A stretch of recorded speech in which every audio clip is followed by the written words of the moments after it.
What's up, Spartan fans? It's Jacob Katzanika here, back for another edition of the Michigan State Insiders podcast. We are recording at 3:04 o'clock in the morning. Final score: USC 43, Michigan State 31. Spartans suffering their first loss of the season in kind of some tough fashion. Again, there's some things to like and not to like out of this one. Again, USC was the favorite, obviously, into this one. They're ranked. It's a home game.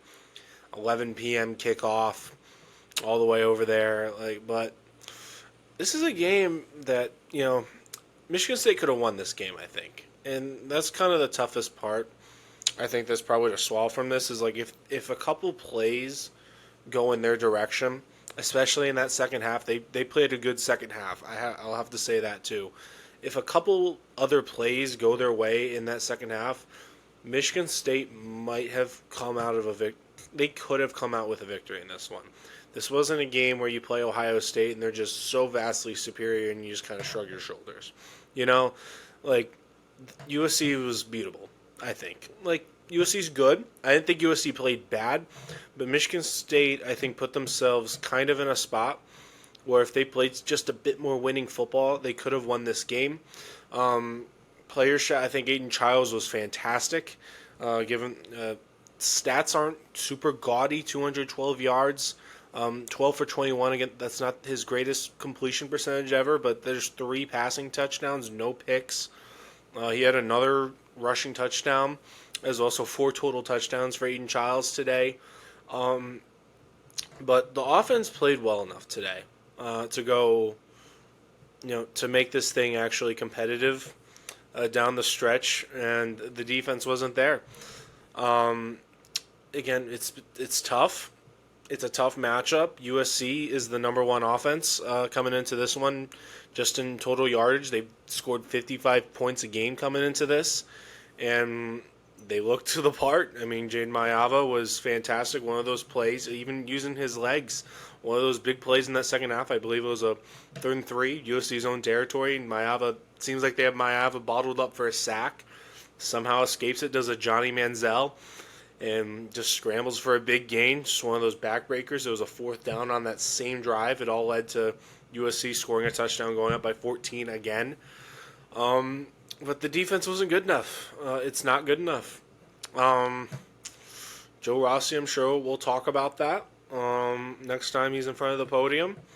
Jonathan Smith might talk about it, but 45 points, you're not going to win football games in the Big Ten. You're just not.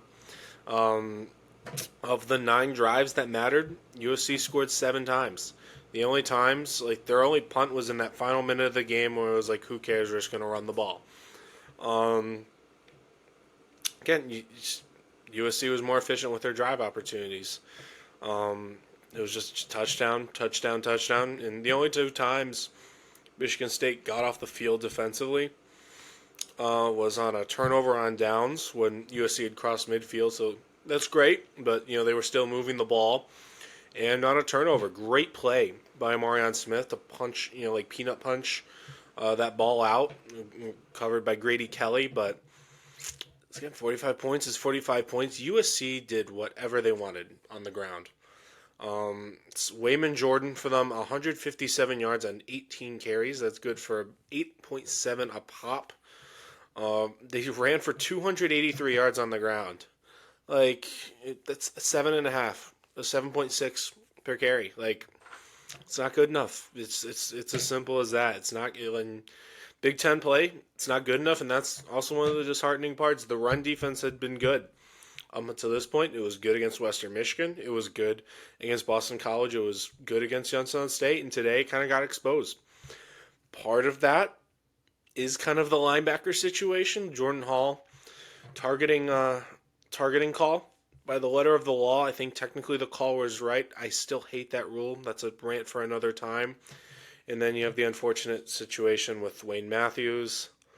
God, I can only hope that it's not as bad as it looked. Looked like a neck injury. He got transported to the hospital.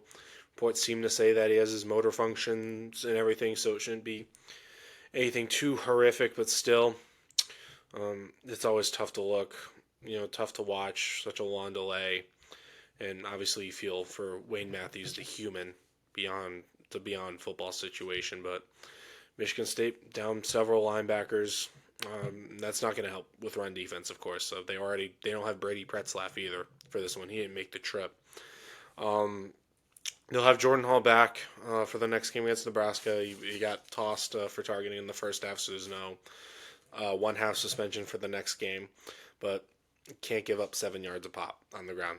I mean, I think they did an okay job containing those super big plays through the passing game, but still, they just kind of kept moving the ball. You didn't see USC off schedule a whole lot here in this one. Michigan State couldn't really run the ball a whole lot. Frazier was fine, 61 yards, 14 carries, given that he's probably not at 100%. Didn't see a lot of Tullis in this one. Didn't see a whole lot of Taliver either. Just, I mean, they were behind the whole game, so they're not going to be running too much. But yeah, Amari Kelly had that 75-yard touchdown, again, kind of garbage time-ish, but has up 6 catches, 133 yards, 1 touchdown. You'll take that. Nick Marsh, two catches, 28 yards. I mean, he's hurt. Maybe it was more of you think he had a couple. Both of those catches were probably early on, so maybe he was more of a decoy here in this one. But up and down, I think there's things to be encouraged from in this game. 14-point loss is kind of hard to be like rah-rah, but it's I do have to tip my cap. It was 31-10 early on in the second half. All the momentum was on USC's side. Everything was all hyped up in the Coliseum, and it just kind of felt like a time where a lot of teams just kind of roll over and they're like, okay, check the L next to us for this week, and they kind of mentally shift on us, like especially given all the injuries. It wasn't just the linebackers they were dealing with. Nakai Martinez didn't play in the second half, and I don't think Quindarius Dunnigan did either. They just saw so many injuries in the defense on the defensive side here in this one, and the defense did play better. You could see the fight in this team, and it's a testament to the coaching staff to some level. I mean, you can criticize Joe Rossi, and I wouldn't necessarily blame you for this one. There were some few play calls from Brian Lindgren in the second half that I didn't really agree with. It was like running the ball. They're down 14, 7 minutes. Yeah, not what I would have done, but I'm not the one up in the booth. It's tough to throw stones all the way from East Lansing when they're in LA, but there's always going to be play calls you disagree with in general, so that's kind of part of it. But they could have rolled over and died, and this could have been a 56-17 result. But the score's respectable. Michigan State looked like a team that belonged on the field with USC, but it just kind of was, to some level, it was just USC is more talented. They're better. They've got Lincoln Riley. We don't. Michigan State doesn't. It's just kind of one of those games where you just run into a team that's better than you, and that's going to happen. For right now, I mean, Michigan State, as much as it's just it's not on the same tier nationally as USC, and that's kind of the reality of it. I mean, USC has probably one of the best places in the country to be in terms of recruiting, Southern California. For all the respect in the world to Michigan high school sports, but it's not Southern California football. It's a blue blood, yada yada yada. But Michigan State fought hard. Again, it's probably a great time to go on the bye as well. All the injuries going on. You have this game that goes until about 3 a.m. Eastern when the final happened. And you have another road game as well next on the schedule. They got to go to Nebraska, which is another toughie. I don't think Nebraska is as good as USC, having watched both this game and the Michigan-Nebraska game here today. There are things I think Michigan State could do well in that game after watching that. But there's encouraging things, and there's really like the offense today. Again, 31 points against USC's defense is good. USC hadn't allowed more than 20 coming into this one. Again, limited sample size, but they were able to move the ball a good bit, put up some points, certainly had looked better. They're kind of improving. Offensively, Childs is getting better week to week. The offense in general, I think, is improving week to week. I didn't think the offensive line was great, but it could. I've seen worse. That we've seen worse here in this one. Charles was seeing a lot of pressure, but USC was first in the Big Ten in sacks coming into this one as well. So you can kind of, again, you're going to expect stuff like that to happen, but they got, again, it's just the best way to put this into terms is just they were not the better team tonight. And to some level, that's okay. This isn't. I don't want to say it's okay, but it's a loss.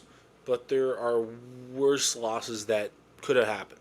They could have lost by a lot more tonight. They could have rolled over, and they did it. They're gonna fight. You've seen it out of them that they're going to play full 60 minutes, and they're gonna do everything they can to be in every single game.